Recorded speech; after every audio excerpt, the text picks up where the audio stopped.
कांग्रेस और राहुल गांधी की एक ही पहचान, हिंदुओं के खिलाफ खोली है नफरत की दुकान। इन्हीं के गठबंधन ने पहले सनातन को समाप्त करने की बात की थी उदयनिधि स्टालिन ने। कांग्रेस का तो लंबा चरित्र रहा है प्रभु श्री राम के अस्तित्व को नकारने का। राहुल गांधी जी स्वयं कह रहे हैं कि वो शक्ति को लड़ना चाहते, शक्ति से लड़ना चाहते हैं। और लगातार कांग्रेस पार्टी हिंदू और सनातन को चोट पहुंचाने की और वोट बैंक की ताली लेने का एक प्रयास कर रही है। मोदी विरोध करते करते आज इंडी अलायंस किस प्रकार से हिंदू और सनातन और शक्ति विरोध में उतर आया है, इसका जवाब शक्ति की आराधना करने वाले करोड़ों भारतवासी देंगे। कांग्रेस और राहुल गांधी की एक ही पहचान, हिंदुओं के खिलाफ खोली है नफरत की दुकान। और इस नफरत की दुकान से रोज नया सामान निकल कर आता है।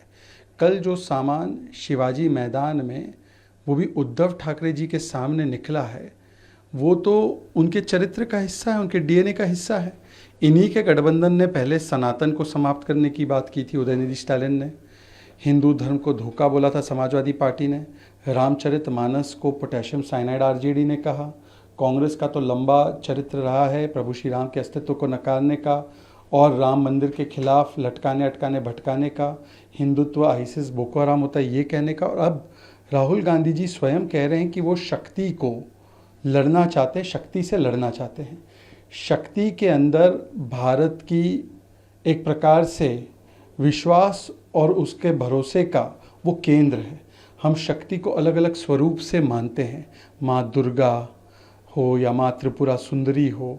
तो आज जो करोड़ों शक्ति के भक्तों को चोट पहुंचाने का काम कांग्रेस पार्टी ने किया है, ये संयोग नहीं है, ये सोचा समझा प्रयोग है। और लगातार कांग्रेस पार्टी हिंदू और सनातन को चोट पहुंचाने की और वोट बैंक की ताली लेने का एक प्रयास कर रही है। और इसी श्रृंखला में ये बयान दिया गया है।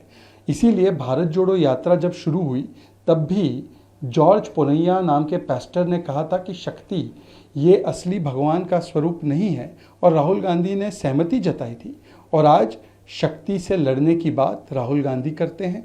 इन्हीं के साथ ही ये राजा कहते हैं कि मैं प्रभु राम का दुश्मन हूँ।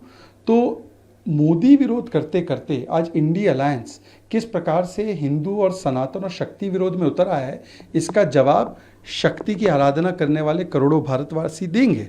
पर मैं सवाल पूछना चाहता हूं उद्धव ठाकरे जी से कि कैसे वो मंच से उतर नहीं गए ऐसी बातें सुनकर। मैं पूछना चाहूँगा ममता दीदी से कि माँ दुर्गा भी तो शक्ति का स्वरूप है, क्या वो इस प्रकार की बातों को स्वीकारती हैं? उनके ऊपर भी सवाल पैदा होता है।